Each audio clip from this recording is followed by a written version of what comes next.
Hallo und herzlich willkommen zu diesem neuen Video. Die Lumix FZ1000 Mark II habe ich bei mir nun schon gut ein halbes Jahr im Einsatz und auch ihr fandet die Kamera anscheinend sehr spannend, denn die Videos zu ihr, die ich gemacht habe auf diesem Kanal, gehören mittlerweile zu den beliebtesten. Und deswegen habe ich mir die Frage gestellt, wenn ihr euch für die Kamera so interessiert, wenn ich mich so sehr dafür interessiere, würde ich sie denn heute überhaupt noch wieder kaufen, wenn sie mir kaputt gehen würde oder sonst irgendwas? Diese Frage klären wir heute. An sich kann man erstmal sagen, dass mir die Handhabung, die Größe jetzt im Nachhinein betrachtet deutlich besser gefällt. Am Anfang hatte ich ja immer nur mit Kompaktkameras die Erfahrung gemacht und da dachte ich, die Kamera ist so groß. Aber man kann hier das auch schon ganz gut sehen, die Kamera passt perfekt in meine Hand. Wenn ich sie hier an dem Griff halte, kann ich sie auch mit einer Hand wunderbar bedienen. Ich komme an den Auslöser, an alle Drehräder und Knöpfe wunderbar dran. Also von der Seite spricht schon mal nichts gegen die Kamera. Auch das Preis-Leistungs-Verhältnis finde ich jetzt, wo ich mehrere Monate Erfahrung mit der Kamera habe, sehr gut.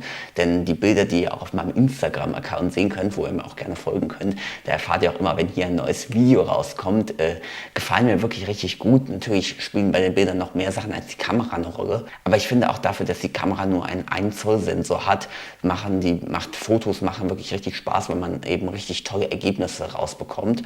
Und die kann man auch schon richtig gut sehen, wenn man dann mal fotografiert, denn wir haben hier einen wirklich guten OLED-Sucher, den kann man mal versuchen hier in die Kamera zu halten, irgendwie so. Und wir haben auch ein relativ großes Display, das ist nicht OLED, aber es ist auch relativ gut und auf jeden Fall ausreichend hell und ausreichend scharf. Und man kann also wirklich wunderbar mit der Kamera fotografieren. Allgemein finde ich, dass diese Kamera irgendwie ein sehr gutes Mittelmaß ist. Man hat eben einen relativ großen Sensor für eine Bridge-Kamera jetzt. Man hat einen großen Zoom-Bereich und das alles zu einem Preis, wo man wirklich auch mit günstigen Micro Four Thirds Systemkameras und ein paar Objektiven, die diesen Bereich ansatzweise abdecken könnten, nicht mithalten kann und dann auch schlechtere Bildqualität bekommt, weil man eben bei den Objektiven sparen muss.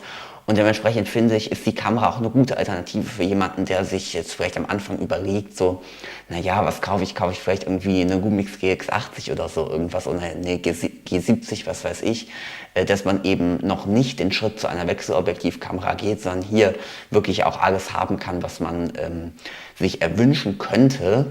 Allerdings gefällt mir auch nicht alles an dieser Kamera wunderbar, denn wir haben hier an der Seite zum Beispiel ein Micro-USB-Anschluss. Auch für 2019, wo diese Kamera herausgekommen ist das ganz sicher nicht mehr zeitgemäß. Außerdem, das merke ich vor allem hier drin, ist die Kamera relativ laut im Betrieb. Das heißt, wenn ich jetzt hier dieses Video mit der Lumix aufnehmen würde und da drauf direkt ein Mikrofon machen würde, hier auf dem Bridge-Schuh, dann würde man das im Hintergrund auf jeden Fall hören. Ganz sicher, wenn ich nicht sprechen würde, aber auch ansonsten hätte man immer so ein leichtes Brummeln im Hintergrund.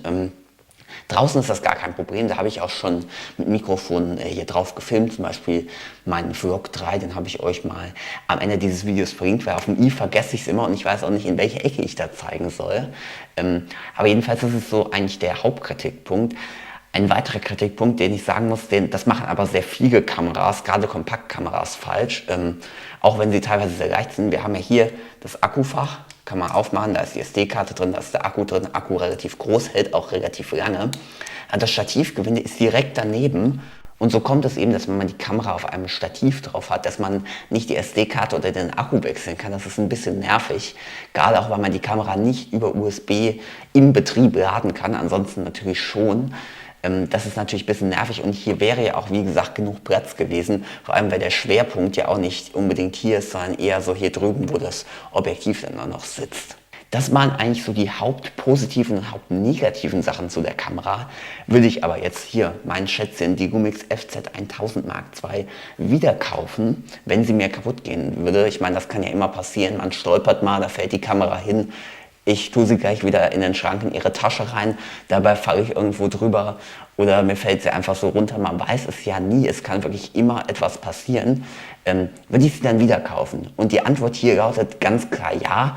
Auch wenn ich die Kamera jetzt erst oder schon ein halbes Jahr habe, muss ich sagen, dass es für mich eben die goldene Mitte ist zwischen Kompaktkameras, günstigen Kameras und teureren Systemkameras, weil wir hier eben trotz des relativ günstigen Preises alles Mögliche fotografieren können, von Makro bis hin zu Wildlife-Aufnahmen mit richtigem Tele 400 mm.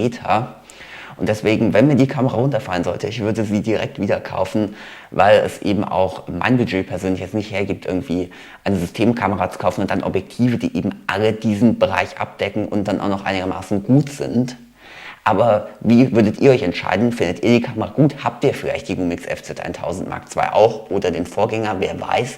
Schreibt das gerne mal in die Kommentare. Ihr könnt mir auch gerne in die Kommentare schreiben, was ihr machen würdet, wenn eure Kamera, egal ob sie jetzt günstiger oder teurer ist, kaputt gehen würde, was ihr dann machen würdet. Würdet ihr die gleiche Kamera wieder neu kaufen, die gleichen Objektive wieder neu kaufen oder von eher ein Objektiv, mehrere gehen ja eher weniger gleich kaputt.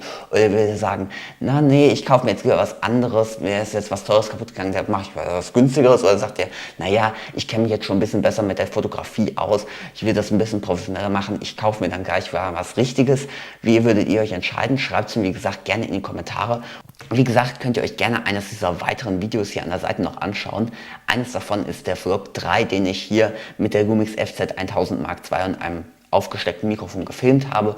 Und das andere ist das Review zur Lumix FZ1000 Mark II. Das könnt ihr euch auch gerne anschauen. Ganz egal, wie ihr euch entscheidet. Ihr könnt auch gerne noch den Kanal abonnieren. Das würde mich wirklich sehr unterstützen. Wir sehen uns dann in einem dieser weiteren Videos oder in einem neuen Video nächste Woche wieder. Bis dahin. Ciao.